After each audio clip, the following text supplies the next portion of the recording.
ఏమైంది నాన్నగారు? ఒంట్లో బాలేదా? నీరసంగా కనిపిస్తున్నారు. లేదమ్మా, నేను బానే ఉన్నాను.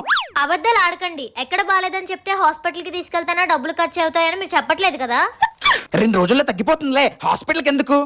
సరే పోనీ టాబ్లెట్స్ అయినా తీసుకొస్తాను, ఉండండి. వాటికి కూడా నా దగ్గర డబ్బులు లేవమ్మా. నేను దాచుకున్న డబ్బులతో కొనుక్కొస్తాను, మీరేం కంగారు పడిపోకండి. A few moments later. ఈ టాబ్లెట్ పట్టుకోండి, నీళ్ళు తీసుకొస్తాను.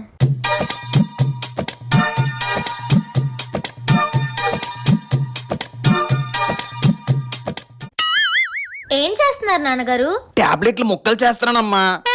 మీరేమైనా చిన్న పిల్లలా? ఆ మాత్రం టాబ్లెట్ కూడా మింగలేరా? మింగలేక కాదమ్మా, ఈ టాబ్లెట్ ఒకేసారి వేసుకుంటే ఒకే రోజులో అయిపోతాయి, మళ్ళీ కొనుక్కోవాలి. అదే ఇలా ముక్కలు చేసుకొని చిన్న చిన్నగా వేసుకుంటే 3 రోజులైనా వస్తాయమ్మా.